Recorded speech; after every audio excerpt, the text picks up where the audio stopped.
Hello, this is OXDF, and today we're doing Advent of Code 2015, Day 14, Reindeer Olympics, and we're using this to learn Rust. Let's go ahead and dive in and take a look at the challenge. Basically, we get a bunch of stats about reindeer. So each reindeer can fly for some speed for some time, but then they must rest for some other amount of time. And so, Comet can fly a little slower here, but doesn't have to rest as long, etc.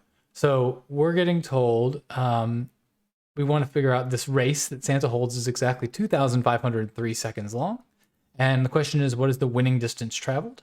Now, I've went back and solved these challenges years ago in Python. I'm going back to do them in Rust now, learning them in Rust, which is why we get a puzzle answer here and not a puzzle input. But we can look at our puzzle input over here, and we've got 1, 2, 3, 4, 5, looks like 9 reindeer, and each one with varying amounts of time. So strategy-wise, we're going to create a deer struct that's going to represent our deer and hold our information about our deer. I'm also going to create a race struct that I can have a vector of deer and then use that to calculate like who wins overall. So let's go ahead and take a look. I'm going to start here with my agenda script for day 14. I went over this in detail in day 0, but basically it's going to create my folder here, grabs my input.txt, and it gives me a nice template to start working out of. So the first thing I need to do, I guess, is define my I talked about two structs. Let's go ahead and make those. So we'll call a struct deer.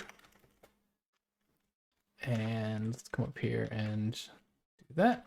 And now a deer is going to have a name, and that'll be a string. It's going to have a speed, and that will be I guess what's called a usize. It's going to have a move time, like how far can it move, and we'll call that a usize as well. And it's going to have a rest time. Oops. And we'll call that a usize as well. And that's going to be my deer. And then we'll just go ahead and define what our race is going to be. So we'll call struct race.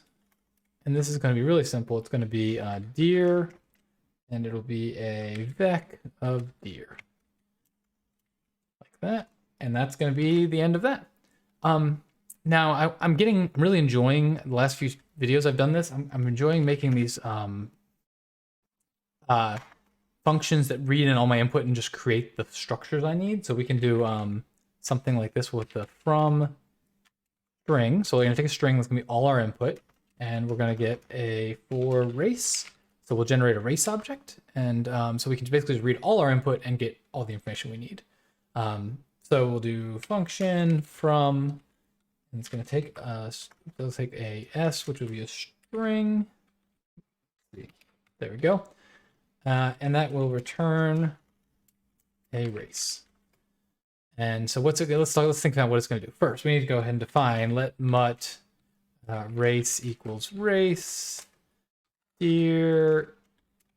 Oops, where deer is just a vec new. So we're making a new vector. And then we're going to loop over our line. So we'll say for line in, I guess in this case, s.lines. And now for each line, what are we going to do? Well, let's first break this into tokens like we did in the previous video, actually. So like token, it's called tokes equals line.split. So we're splitting on new line, and then we're going to collect that into a vector like that. And it looks like my my extension is not working. Reload required. Beautiful. Reload. All right, let's see if that fixed it. And maybe. Yeah, there we go. Okay. So now we've got our tokens into split here. It's probably going to want us, because collect can do so much, to go ahead and define what this is. So we'll do vec of strings like that. And now this is going to be complaining clearly because, let's see, we need a semicolon there. I'm guessing because we don't return a race yet. So we'll return race here. There we go. And so now we've got our tokens, and we just need to build our race object. We need to build our race object by pushing deer onto here. So we'll do race.deer.push. And that's how you just sort of add something to deer. And that's going to be a deer like that. And now we just need to do name equals tokens, tokes. And we'll see. That's going to be 0. 0, and we'll go to string. And now we need speed equals tokes. Probably should have said tokens if I'm going to type. Let's see, 1, 2, 0, 1, 2, 3. 3. And we're going to parse this to an integer, and we're going to unwrap any results to get an integer. Now we have move time, and this is going to be tokes. And what number is this? So we left off at 3, so 4, 5, 6. And we're going to do parse dot unwrap. We don't need the second set of wrap. And then we can do rest time tokes, and this will be the 6, so 7, 8, 9, 10, 11, 12, 13. That's 13, and we'll do parse dot unwrap. So now we've got our deer built, or I guess we've got for each of our lines, we create a deer and we push it onto race, and then when we're done, we return race. We can test this. Let's go ahead and come down here, and we'll say let race equals race, and that's a race equals data dot into data dot into. And now if we come down here, we can print race. It's not going to like that because it doesn't print. Let's try the debug printer. It's still going to fail. We're going to have to implement debug. So we'll do cargo run. I should probably just learn this thing to write this directive here, but I always just copy and paste it. So we need to add that to race. Now, this will actually be an interesting experience. I think we're also going to have to add it to deer because deer doesn't implement this. Yeah, so let's see. The trait debug is not implemented for deer. Therefore, it can't do that. So everything, all the child objects have to also implement debug. So now we don't need pattern. Thank you, VSCode. So now, once deer derives it and that derives it, now we should be able to print it. Let's go ahead and run as release because I know this one's going to have some long compute times. And we can see for our race, we have our deer named Vixen with a speed 19, a move time 7, and a rest time of 124. Looks good. So we have a race. That's pretty good. Let's come down here. So the next thing we need to be able to do, we've parsed all our stuff into a race object. For any given deer, we want the ability to say, at some time, tell me how far it's gone. So we'll do impl deer, and then we can do function dist at, and this will take self, and it will take t a u size, and it will return a u size. Basically, at some time, how far have I gone? Now, for this, it feels like this is a really tricky problem where you have to like run all the different seconds and figure out, at 1 second, how far is it? At 2 seconds, how far is it? Oh, he's resting now, blah, blah, blah. But we can actually calculate this. If we think this through, I'm gonna try to do this in a lot of variables to try to see if I can make it more clear. So if we do cycle time equals self.move time plus self.rest time. So I'm gonna call that a cycle. So if you run for some period of time and rest for some period of time, we'll call that a cycle, right? So we can say let full cycles equals, and then we can say t divided by cycle time. And because we're doing all integers here, this is going to be integers. So it's like, okay, let's say I moved for 10 and I rested for 10, and then my full time was 23. Well, so 23 cycle time will be 20, and 23 over 20 will just be 1. So we get 1 full cycle. That's what we got so far. So now we can say let remain sec equals t minus, and now we're going to do cycle time times full cycles. So now we say, oh, okay, I did 1 full, let's say my example before was I think 23 seconds, right? So where the full cycle was 20. So we're going to do 20 seconds. That's 1 cycle times 20 seconds is 20, and 20 here. So we're going to have t minus 3. So we have 3 remaining seconds. Perfect. So now we know we've gone 1 full cycle plus 3 seconds. Now we can say if remaining seconds is greater than self.move time. So basically, if the remaining seconds, let's pretend this example, instead of being 23, it was 35. So 35 divided by 20 is 1. Then 35 minus 1 times 20 is 15. Well, that 15 is longer than the move time, so it's going to get the full move time. So we can basically say, if that's the case, self.speed times, basically we're going to have 2 full cycles. So let's actually do it that way. We'll say it's longer than that, so we have effectively get 2 full cycles worth of movement. So we'll say full cycles plus 1 times self.speed. And we also need to know that's the speed times the number of cycles. But we actually need the number of seconds moving in each cycle. So we can say, I guess we can put that over here, self.move time. That'll just be our return value. Else, so now we're talking about where remaining seconds was less than the move time. So now we can do well, let's see. We'll do self.speed times self.move time times times just full cycles. So now we got the amount of space we move in the full cycles, and then we'll do plus remain seconds times self.speed. And this will give us the distance either way.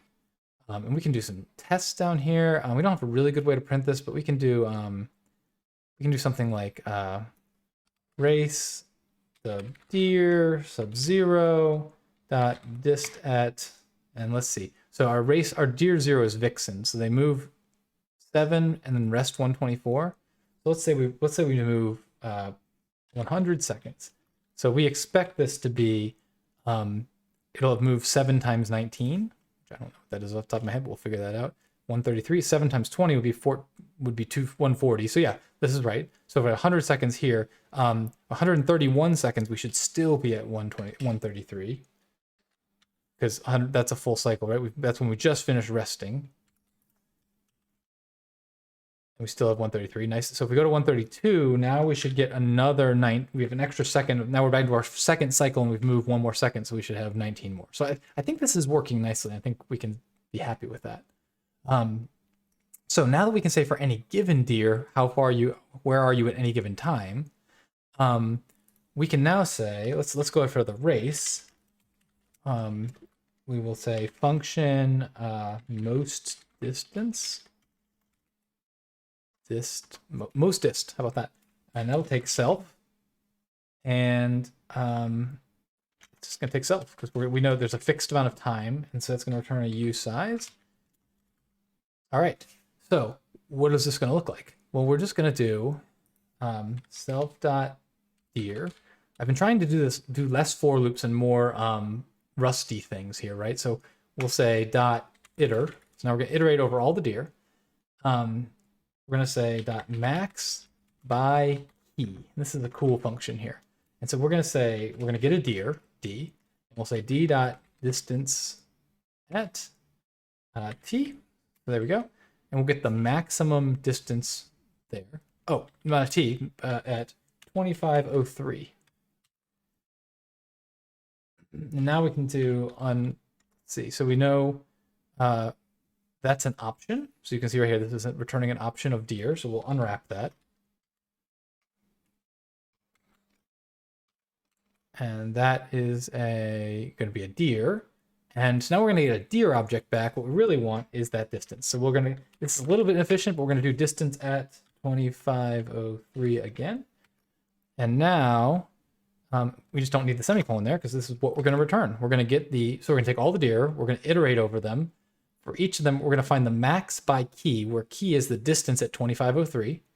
We're going to unwrap that to get a deer object, and then we're just going to get that deer's distance at 2503. Now, we're going to have to do every deer's distance at 2503, and then we're going to do the winning deer a second time. That's a slightly inefficient, but I mean, basically irrelevant in the speed of Rust, I think.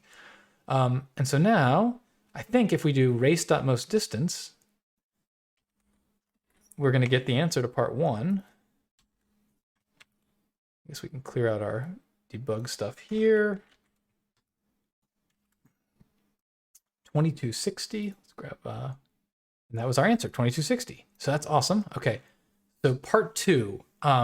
Now, instead of and basically Santa doesn't like the scoring system. So now at the end of each second, he's going to award a point to the reindeer in the lead. And if there's a tie, they each get a point.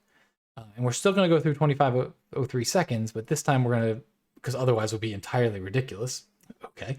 But now we're going to figure out the most points. And the answer is, how many points does the winning reindeer have? So let's go back in here. We're going to need a new, let's see, we're going to need a couple changes, right? So first, let's go ahead and add a points thing to, well, so actually here, hold on a second. We're getting kind of yelled at. Rust doesn't like us when we have this like dead code here. We actually never use the name. If we put an underscore in front of that, it'll make that warning go away. I thought, oh, well, then we also have to update this one. And there we go. So now it doesn't complain about it. Now we can have that, because we don't want to, we want the name. What if we, what if we eventually want to figure out the name of the reindeer who wins, right? So I think it's nice to keep that there. Okay, now we want to have, we want to add points to a deer. So we're going to say points, usize, like that. And now we need to come down here, and when we initialize a deer, we'll say points 0. So everything's going to start with 0. So we just initialize all these deers with 0. Okay. We also want to make our function up here a little bit more. Our most, nope, not our most distance function. Our time at, oh, that's right. Okay. Oh no, we want to make our most distance one a little bit more flexible. So let's go ahead and now we are going to add a time in here for usize. And we can put time t here and the time t here. And now we just need to make sure part 1 is most distance 2503. Let's run again and make sure we still haven't broken anything. We are good. We're not using points yet, but that's okay. So now we have that. We want to make a function that calculates the most points. So that's going to be a function on the race, right? So we'll come up here and we'll say function most points. It'll take self. And it's actually going to have to be a mutable self, because if you think about it, we're going to be updating the points in the deer as we go. So it's a mutable self. And let's see, I don't think we could add a time here, but we're just going to calculate the winning time here, the winning time. So we'll do that. So we can do for t in 1.2504.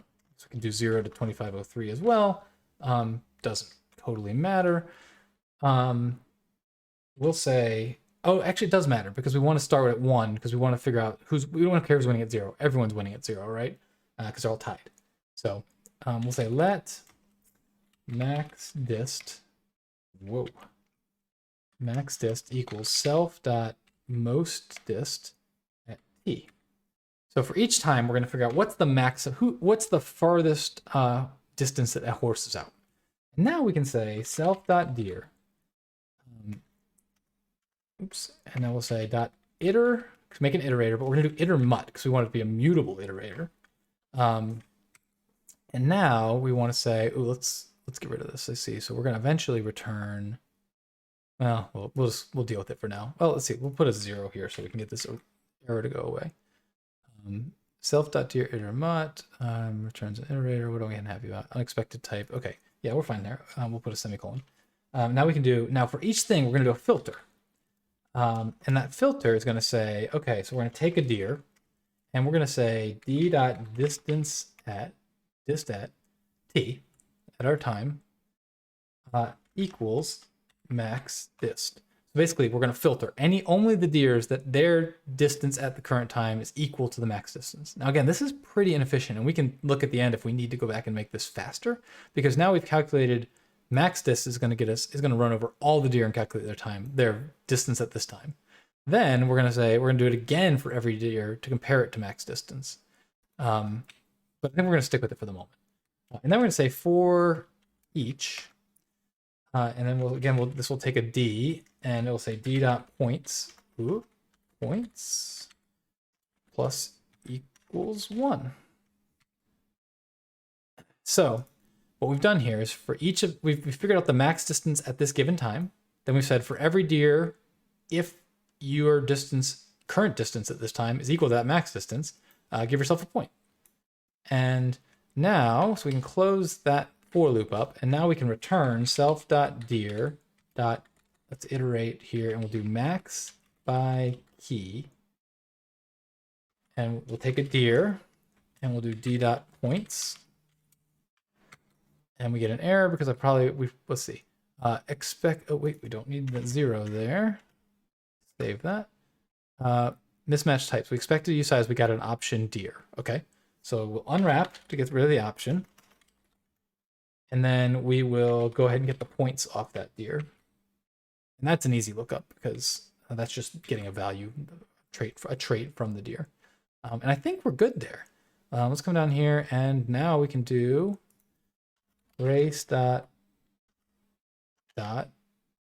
most points. And this one doesn't even take anything. Let's see, what don't we like here? Cannot borrow race as mutable. Oh, let's see. Let's make race mutable up here. And with no errors, let's run it. And so here's the thing is, like, I talked about how like inefficient my path was, but if we time this, we are coming out at 0.3 seconds. Oh, sorry, 0.03 seconds. Like, I can't even, there's no point in even trying to make this faster. Let's see if this is right. 1256. 1256. So, yeah, I think we're gonna call it a day here. Kind of got this one for one of the later days. We got this together pretty quickly, and I feel like we're getting better at using these kind of Rustian structures here. I think it's like things like this where we aren't using for loops, but instead we can do some iters and some chains of functions. So hopefully this was fun, and share your code. I'm learning that YouTube doesn't let you post links, so I guess come up with a creative way. Tell me in the comments how you did it at least. I'd love to hear from y'all. I'm sure I will certainly engage. So thanks, and I'll talk to you next time.